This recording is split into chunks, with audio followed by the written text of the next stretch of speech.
How minimalism changed my life, but I'm not a minimalist. In my almost 30 years of life, I've been around a lot of stuff: old stuff, new stuff, organized, cluttered. It's a natural thing for us humans to have stuff, to acquire stuff. In 2012, when me and my pops became antique pickers, we acquired a lot of stuff, piles. The intention was always to sell what we were bringing in. But after the first year and a half, like a sinking ship, we were filling up faster than we're moving. And our modestly sized house quickly became a storage locker, to the dismay of my mom, which is quite understandable. It wasn't so bad at the beginning, bringing home neat antique pieces, replacing our cheap IKEA lamps with solid built ones. But nobody needs 10 lamps, no matter how neat and well built they are. This collecting slash hoarding continued until a few years later when my pops died. It was a premature, unexpected death. What was also unexpected was the fact that now I was tasked with dealing with this stuff, with this overabundance of stuff. My mom only had one solution: throw it out, get it out of here. That wasn't happening on my watch or watches, because I now became the new owner of dozens of watches. Within the week of my pop's passing, I had moved, not decluttered, all of my pop's stuff from the main floor of the house, relegating them to the cramped carless garage and the basement. This bought me some more time to decide what to do with it all. Weeks went by with not much change or clearance of anything. If anything, my own hoarder tendencies kicked in, and I actually brought some antiques into my already stuffed bedroom, or museum, if you want to call it that. It's now been a few years, and I can say that the stuff's still here, okay? But not all of it. I've parted with a lot. Parted. I like that saying instead of getting rid of. It just sounds less harsh. For me, I was very thankful for the opportunity to afford to collect some fantastic antique pieces, including my very maximalist camera collection. The selling and donating and giving away has been a long and steady process. I was walking in the same footsteps of my pops, who was also in charge of cleaning up his parents' house, which was a scarier situation.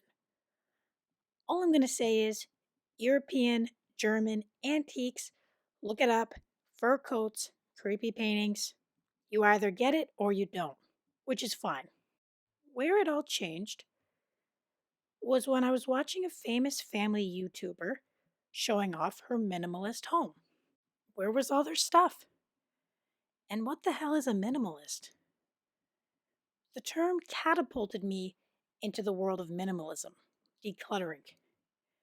I watched the documentaries, listened to the podcast, watched minimalist apartment tours. All the while, my momentum was building up, decluttering faster, more efficiently, more earth friendly. The dark rooms weren't actually dark. It was all the stuff, which was suffocating anyone who dare enter.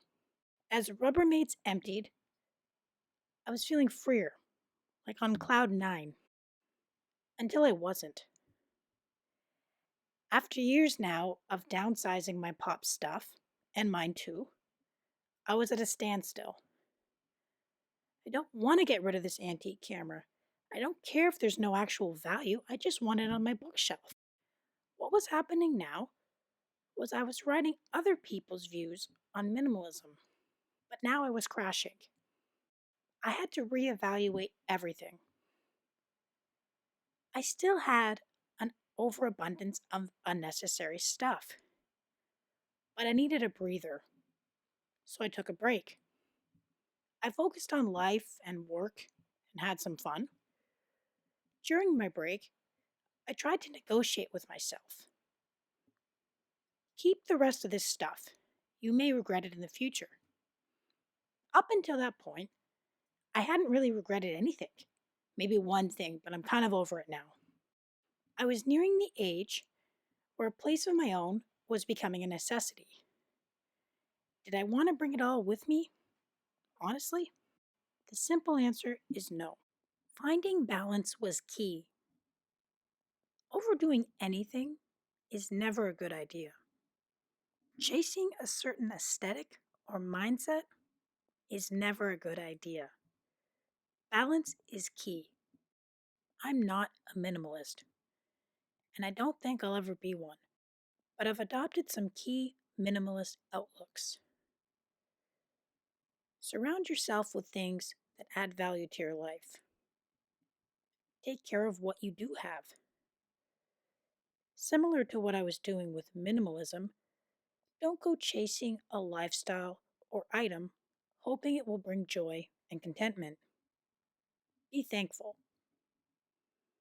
Minimalism helped me through my grief.